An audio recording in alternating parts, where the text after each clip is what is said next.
रिंगासिम जि धरना हाबाफारि लादों दा बेयाव जों गुबैयै मोन 6था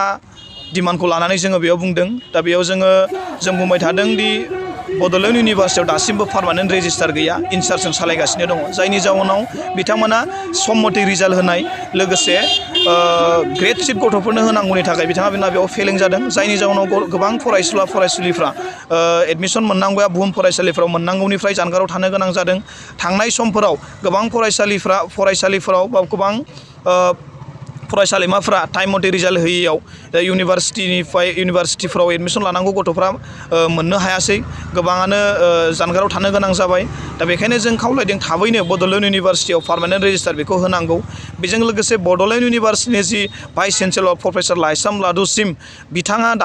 जों दिनैसिम बिथांखौ नुदों बिथाङा फरायसाफोरनि इन्टारेस्टआव खामानि बारा मावाखै बिथाङा गावनि गोसो बायदि बिथाङा खामानि मावबाय थादों दा जों गोबांबार बिथांजों रायलायदोंमोन दि जोंनि लकेल इन्टारेस्टआव फरायसाफोरनि इन्टारेस्टआव जाहाथे खामानिखौ मावो इउनिभार्सिटि मोजां थाखाय खामानि मावो नाथाय बिथाङा बेखौ दासिम मावनो नागिरा बिथाङा गावनि गोसो बायदि माखासे खामानिखौ मावो आरो बिथाङा गावनो गोसो बायदि इउनिभार्सिटियाव गोसो बायदि माखासे फाइनेन्सआनो होन बा अफिसार माखासे लेभेलखौ बिथाङा गोसो बायदि बाहायो बिनि थाखाय जों खावलायदों बिथांखौ थाबैनो इउनिभार्सिटिनिफ्राय रिमुभ खालामनांगौ आरो जों दाबि खालामदों दि बे इउनिभार्सिटिनि भाइस चेन्सेलरा जोंनि लकेल मानसि जानांगौ बर' मानसि जायोबा जों मोजां जायो बिटिआरनिनो जों जानांगौ बेखौ खावलायदों पार्मानेन्ट रेजिस्टार जाय जागोन बेखौबो जों बिटिआरनिनो जानांगौ बेखौ खावलायदों मानोना नैबे बड'लेण्ड इउनिभार्सिटिया जों बड'लेण्ड सोमावसारनायनि मोनसे मुलुगसोलोंसालि बे जोंनि मोनसे सम्पति जों बेखौ जेब्लाबो जों बेबायदिखौ मोजां जाजानायखौ जों लुबैयो बेखायनो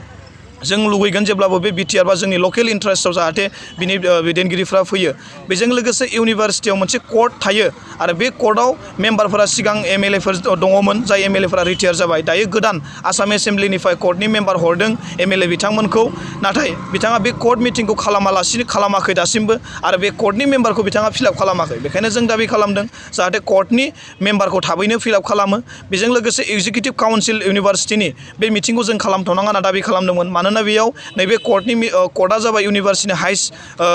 हाइस्ट अथरिटि बिथांमोना दा बेखायनो बे इउनिभार्सिटियाव बे एग्जिकिउटिभ काउन्सिलनि मेम्बारफोरा जाजोबाखै फिलआप जाजोबाखै बेखायनो जों बेखौ मिटिंखौ खालामथ'नाङा बुंदों दा बेखायनो बिथांमोनाखौ खावलायदों जाहाथे बेखौ बे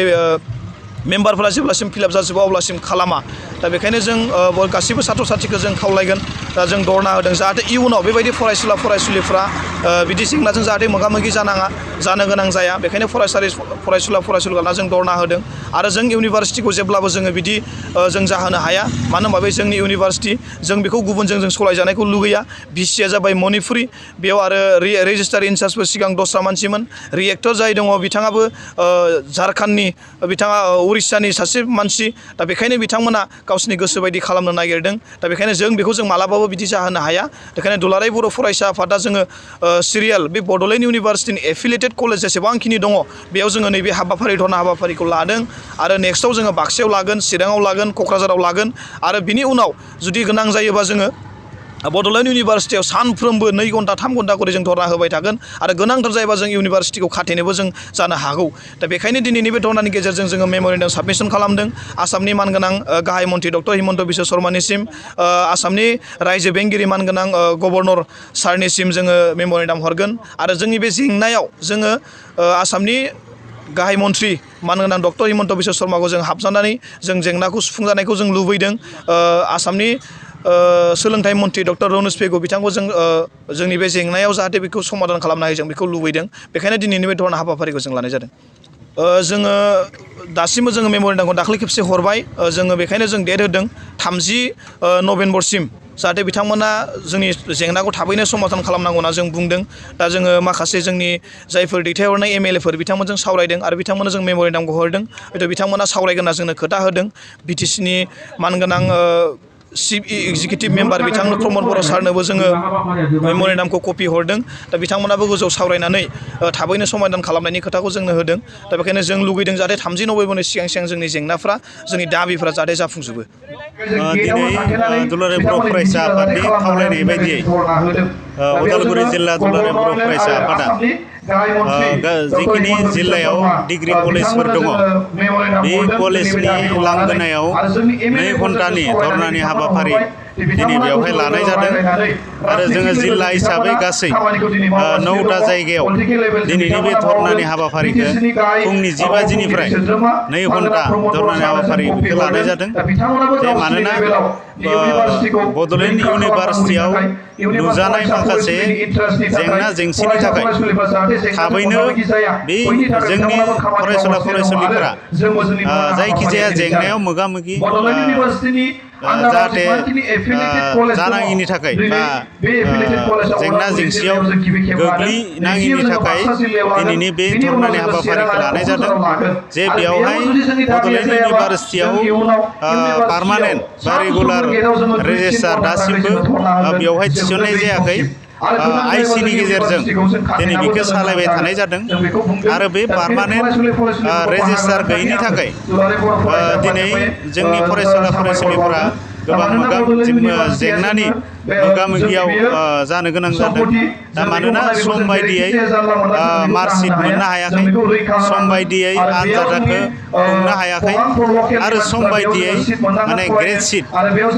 जोंनि छात्र छात्रीफोरा मोननो हायाखै दा मानोना जोंनि फरायसुला फरायसुलिफोरा बेफोरबायदि माखासे जेंनायाव गोग्लैनो गोनां जादों आरो दिनै बे बड'लेण्ड इउनिभार्सिटिनि जाय भाइस चेन्सेलर लाइस्राम लादु सिं दा बिथाङा गावनो इस्सा बायदियै बेखौ सालायनायनि थाखाय माखासे प्रब्लेमा दिनै नुजादों हारसिङैनो डिसिसन लानानै खामानि मावबाय थानायनि थाखाय दिनै माखासे जेंनाया बेवहाय नुजादों आरो बेखायनो जों दिनै बे भाइस चेन्सेलर बड'लेण्ड इउनिभार्सिटिनि बिथांखौ बे जायगानिफ्राय थाबैनो रिमुभ खालामनांगौ आरो गोदान बेवहाय भाइस चेन्सेलर थिसननांगौनि थाखाय दिनैनि धर्नानि हाबाफारिनि गेजेरजों दाबि खालामदों आरो बे 2 घन्टा धर्नानि गेजेरजों चिफ मिनिस्टारनिसिम मेम'रेन्डाम गथायगोन आरो गभर्नरसिमबो बे मेम'रेन्डामखौ दिनै बे हाबाफारिनि गेजेरजों गथायनो थाखाय थि खालामनाय जादों जे फैबाय थानाय समाव जोंनि फरायसुला फरायसुलिफोरा जाय बड'लेण्ड इउनिभार्सिटियाव फरायदों बिथांमोना जाहाथे जेबो जेंनानि मोगा मोगि जाहाथे जानाङाथों दा बिनि थाखाय जोङो दिनैनि धर्नानि हाबाफारिखौ लानाय जादों दा बेवहाय दिनै बाहागो लादों दुलाराय बर' फरायसा आफादनि सोलोंथाइ नेहाथारि बिथां सोमावसार बसुमतारी आरो बे कलेजनि फरायसुला फरायसुलि बिथांमोना दिनै बेवहाय बाहागो लानानै दिनैनि बे 2 घन्टानि धर्नानि हाबाफारिखौ बिथांमोना जाफुंसार होदों दा बिनि थाखाय उदालगुरि जिल्ला एबसुनि जानानै जिखिनि जायगायाव दा दिनै 2 घन्टानि धर्नानि हाबाफारि जादों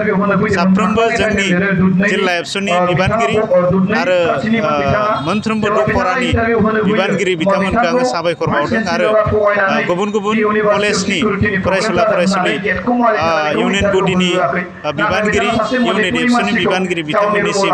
आङो रोजा रोजा साबायखर बावदों दिनैनि बे 2 घन्टानि धर्नानि हाबाफारिखौ जाफुंसार होनायनि थाखाय